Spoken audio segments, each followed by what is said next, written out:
Hey guys, Steven here, Fanatic Perspective. So let's talk about the college football playoffs. I know many people are upset, especially those of you who are Texas A&M fans. You feel like you got screwed. A lot of college football fans, myself included, been advocating for an 8-team playoff, expand the playoffs. There's every year to get creative, gather data. College football community, this was the year. COVID 2020, all the chaos going on. Why not this year? We're going to break all that down. But first, make sure you hit that like button, show us some love. I'd really appreciate it.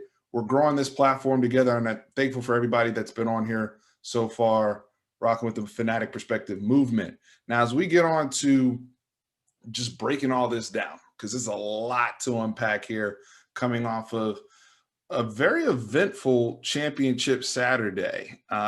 I'm not even going to mention the Pac 12 championship game that happened on Friday night that Tran and I made fun of on the live last week. And, we kind of got a little bit of flack for it, not as much as I thought, because, some of y'all are also disrespecting the Pac 12, which is funny, but that was horrible. USC, I guess they were so embarrassed, and jokes aside, COVID, they're not going to be playing in a bowl game. So Oregon goes to, Oregon won the conference, but they go to the Fiesta Bowl.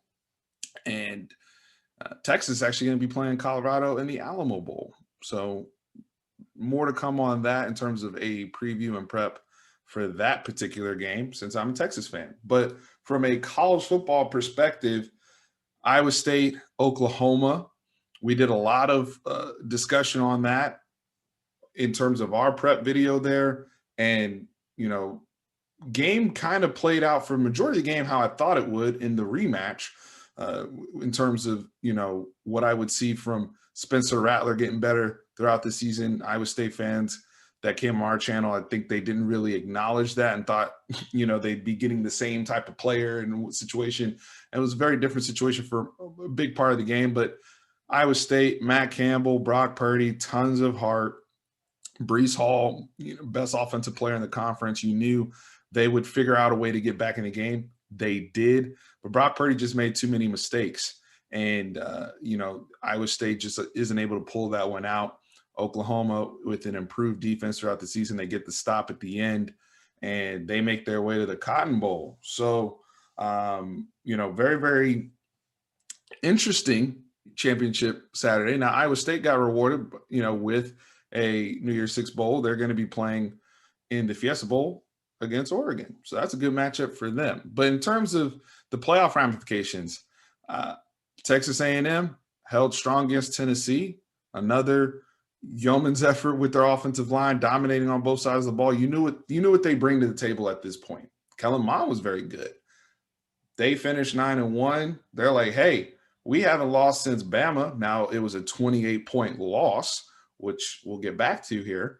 But we've been, in terms of the historical tropes that we've had going even back to the BCS, it's always been like, well, if you're going to lose early. And do you get better throughout the season? Do you pass the eye test? What's your strength of schedule? And if you ask a lot of Texas A&M fans, they feel like they checked all of those boxes. Then on top of that, you have Notre Dame, who has their rematch with Clemson. Now this time with Trevor Lawrence, no COVID. And Notre Dame gets walked. Like, they weren't competitive in this game. And it makes you, it was so bad. And I think a lot of us anticipated, hey, Notre Dame's a really good football team. They've been holding at number 2 throughout most of the season behind Bama. Even if Clemson wins, it's going to be a competitive game, but Trevor Lawrence kind of edges it the other way. Not the case. All of a sudden, Clemson's defense is back to being the normal Brent Venables Clemson defense. All of a sudden, Travis Etienne's going off, and Notre Dame can't stop the run. And then, you got Amari Rodgers going over the top. Trevor Lawrence is throwing dimes. Like, Notre Dame's giving up everything, and then they have 3 points the whole game until then they get a BS touchdown at the end. So it's very interesting, because now we get into this whole thing of, we went from, because at the 11 a.m. time slot, Ohio State's playing Northwestern. And Ohio State has a lot of kids out for COVID. Justin Fields doesn't look good. Northwestern, by the way, big shout out to the Northwestern DBs. They played their asses off and made Justin Fields looked bad, but then Trey Sermon breaks Eddie George's record, goes for 330 plus. He's going off. They actually win by 2 scores. And so now it's like, and I was telling people, guys, this conversation really isn't about Ohio State, because the committee already told y'all how they felt about Ohio State because they've been having them at number 4. They were never going to move them down or swap A&M, whether A&M beat Tennessee by 1 million. They were never going to swap A&M and Ohio State. So that was never the target. Now, is it right? Is it fair? Probably not, because Ohio State played half a football season. The Big Ten changed their parameters on what they would elicit as a conference champion or eligible for the conference championship, because Ohio State played 5 regular season games. They get the 6th game in with Northwestern.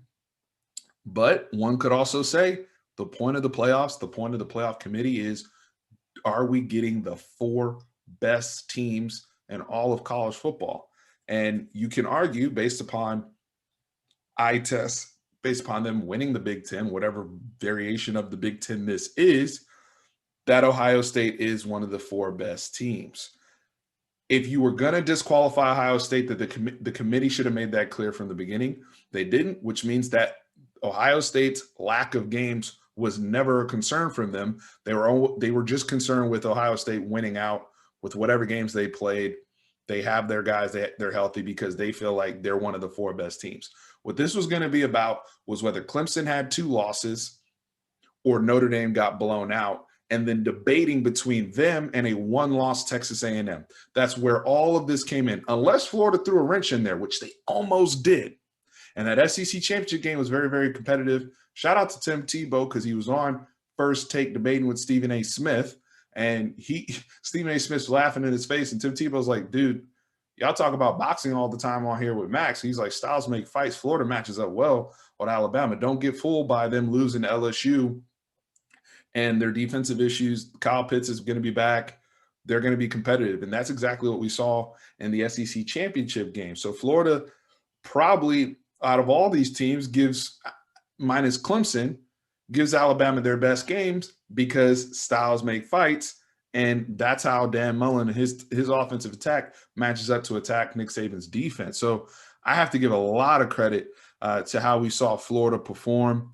And, they're a 3-loss team, which then hurts Texas A&M, because that's Texas A&M's signature win over Florida. And we're in this debate, right, of Notre Dame versus 1-loss Notre Dame that gets blown out by Clemson in their rematch versus 1-loss Texas A&M that gets blown out. And everybody's politicking. We're politicking for the Heisman. Dabo Swinney, sounding like Suge Knight at the Source Awards, advocating for Trevor Lawrence. You have, everybody's making Jimbo Fisher out here making his case about, no 1-loss SEC teams ever been left out of the playoffs. And, again, we're in a unique situation, a unique year. And before the year, because you can't make an adjustment mid-season, I feel like, if you're the college football playoffs and say, oh, you know what, we're just going to expand from 4 to 8. This should have been done before the season. I will die on that hill. But as I'm watching all of this play out and I'm listening to everybody's arguments and I'm seeing all of the political BS happen on ESPN, all the political BS happen on Fox Sports 1, and people arguing data points and all this type of stuff, it just hit me. I'm like, this was a BCS year. This was totally a BCS year where we just needed the computers to figure out the 2 best teams, which our eye tests already knew, which was it's Alabama, it's Clemson. There's a gap, and it's everyone else. Because at the end of the day, you have Ohio State, who really doesn't deserve it. And now you can make those teams, if Ohio State plays at their absolute best, could they beat Clemson and Alabama? I actually think they could. Will we see that? Do they have enough time in together? Likely not. We'll see how that plays out. It's actually a good football game, Ohio State and Clemson. But in terms of what's deserving and what would be right and how we've seen things play out, the BCS model, or a 2-team just system where we just get the national championship, get it over with, Clemson versus Alabama, that would have worked for this year. Because and I'm an 18 guy. I'm an 18 playoff guy all day long. But the problem is if we do 8 teams, you're gonna have 6 teams in there that didn't deserve it. Just like we have 4 teams right now. Ohio State didn't deserve it. Notre Dame didn't deserve it. They got blown out already by Clemson. And that's what I'm saying. It taints their first win because they go, 2-3 overtimes against Clemson's backup quarterback at home. And and then their next best win, you're talking about North Carolina, and the irony there is North Carolina is playing Texas A&M in the Orange Bowl now, and shout out to Mac Brown. I hope you pull it out. But this whole conversation, like Texas A&M, like I hear you, and I hear like they did everything they're supposed to do. Because if I'm an A&M person, I'm like, yo, what were we supposed to do after we lost to Bama? Then like we had we were just out. Like we had no opportunity to get better, which they did. They found their identity. They are a different football team from when they played Alabama, but you lost to Alabama by 4 touchdowns. That's a bad look. And when you lose to somebody by 4 touchdowns, it's hard for me to hear all of your argument that you're banging the table to be a playoff team. Now, if you had lost by 4 touchdowns, and let's say Kellen Mond was out, or DeMarvin Leo, like one of your best players there was some sort of circumstance, like Clemson was going to get the pass because Trevor Lawrence wasn't available, right? Like some extenuating circumstance where it wasn't there. Like A&M's argument is that they lost early. And that doesn't hold up strong enough. I'm even getting a lot of OU energy, right? And yeah, OU definitely transformed throughout the season, and they got people back. You can't lose to K-State. You already have 2 losses.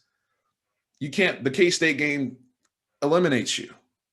And so it's like, it's hard for me to get emotional about this and get riled up with everybody else as a college football fan when we're arguing about a bunch of teams that aren't really deserving and are super flawed. And Alabama and Clemson, to me, are just a cut above these other teams. So, this was actually the one year where we would have been okay. And now overall, I think the season actually plays out differently again. If we know there's an 8-team model now, a Cincinnati has an opportunity to be in the mix. Those of you who say, hey, Cincinnati should have an opportunity or whatever. Okay. 9-0. I know they lost a couple games to COVID and whatnot. But again, right now, just what we've seen eye test wise, it's going to be tough to say, this team deserves to play Alabama in a playoff game. It's hard for me to get there. And I'm a pretty flexible guy when it comes to a lot of this stuff across the college football landscape. Now, what I would like to see from Texas A&M is just continue to play your best football and go out the way you want to. Like, don't go and take a loss to North Carolina and start doing that whole SEC crap. And speaking of Texas A&M, this is the other thing we learned. The SEC clout isn't there for them like they thought it was, especially when they went there. And they thought, because I tweeted this. And by the way, if you're not following me on Twitter, big L for you. Get on our Twitter gang. Link in the description. Follow me on Twitter. Let's engage, because I'm on there. That's probably the platform I communicate with the most, especially real time. If you want to get my thoughts, if you want to shoot me a DM, whatever, hit me on Twitter. But one of the things I was talking about earlier today when this dropped is like, yo, if that was LSU with the same exact resume and they took an early loss to Bama and they looked the same way A&M did, I think LSU gets the benefit of the doubt and maybe edges out on Notre Dame. I think Georgia could have got the benefit of the doubt. I think Florida, under similar circumstances, it can't be identical because Florida and Georgia are in the SEC East, but we've seen Georgia make the playoffs, taking an L in the conference championship. But when it comes to A&M, and yeah, some of it is the blue blood energy, and A&M is not a blue blood. Now all of a sudden it's politics and money, because it's one of those things where I'm just all of a sudden now that's where we pull the line against the SEC bias and all that type of stuff. So now SEC bias still exists, by the way. I know brother, and we'll have Brother Arrington on here, my man Brandon, who was on, and I appreciate Brandon for joining the live stream this week, the College Football Roundtable. We'll have to have another one. with all the recent developments. But Brandon's whole thing is, well, he texted me today and said this eliminates SEC bias. Well, SEC bias is in a lot of different ways, right? It's just there's no SEC bias with Texas A&M. But when it comes to that Alabama versus Florida game last night, where it's Star Wars and it's a Big 12 football game, but no one wants to say that. And we've been playing football like that for a while. And when we had games like that and there's no defense and dudes are missing tackles and blown coverages and all sorts of stuff, all of a sudden it's the Big 12 defense is trash. This is not real football. So, but when the SEC does it, it's, oh man, look at Steve Sarkisian's offense. Look at this, and they're getting all this dap and praise. So SEC bias is still very, very real. It just hasn't kicked in with Texas A&M. And it's unfortunate because Jimbo Fisher, my own, Texas fan himself, Jimbo Fisher's done a fantastic job. He has a great recruiting class coming in. They just got signed Bryce Foster. Like they are rolling in the right direction. Like I said, they found their identity. And they got some really solid, stable quarterback play from Kellen Mond. They were able to run the rock at will. They play good defense. Like they checked all the boxes they were supposed to check after the Alabama game. But it's college football, and it's very, very narrow margins, and it's unfortunate. Like if you wanted to be in, don't get obliterated by Bama. Be more competitive. I guess that's the takeaway from this. But it's hard because it's like, well, Notre Dame got blown out by Clemson. Well, they look at Notre Dame as a blue blood and they threw them in there. And Notre Dame gets to be the sacrificial lamb to Alabama. At least if A&M beats North Carolina, they can always play that TCU type card from 2014 and say, well, if that was us in there, because this is, and I'll end the video here. To be fair, I said this. I said the way the rankings came out, I knew this was how that was going to play out because of, you're listening to Kirk Herbstreit, you're listening to people like Paul Feinbaum. This is the best case scenario from a monetary standpoint for college football, the way this seeding broke out, just being real with you. And Alabama, Notre Dame, Rose Bowl in Arlington, it's good money for them. Clemson, Ohio State rematch from last year, that's good money for them. So how all this stuff, played out is ideal for college football. Now, my own personal rankings, which is a lot of it is based on my eye test. If I had to pick the four, I did think A&M deserved to be in there over Notre Dame. And I've watched them both. And I know the data points actually favor Notre Dame a little bit more. I concede that. But my own personal eye test, I would have had Alabama 1. I would have put Clemson 2. I would have put Texas A&M at 3. And then I would have probably had Ohio State at number 4 and it's hard for me because at the end of the day, the goal of the playoff is to have the 4 best teams. So it's hard, as much as I want to punish Ohio State for their whole schedule situation, I am confident in saying they're one of the 4 best teams. I would have put Texas A&M at 3, just so we don't get an automatic rematch with them with Alabama. That also is punishment for Ohio State. Hey, your schedule, you played half season, but you can still be in the playoff. But you got to play Alabama. I would have had Alabama play Ohio State. I would have had A&M play Clemson. And then if A&M is really about that life, they win and get a rematch with Bama. So that's how I would have had it played out. But so if you guys want to come on here and say, Steve, you're being biased because you're Texas Longhorn, I had you on my top 4. But that's not what happened. And there's a bunch of Aggie tears going scorched earth on social media right now.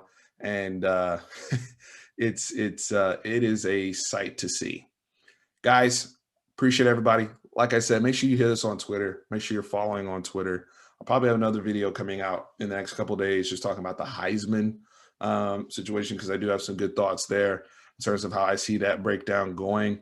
But let me know if you think A&M got screwed in this situation. If you think somebody else like a Oklahoma or Cincinnati got screwed to be in the college football playoff, or if you're kind of in my line of thinking where it's just like, hey, this is really kind of a 2-team deal. And the rest of it is just kind of almost a moot point at this juncture. But I appreciate everybody that's chimed in and continues to support this channel. Be back with more. Like I said, we'll also have Alamo Bowl preview, Texas and Colorado. Appreciate you guys. As always, horns always up.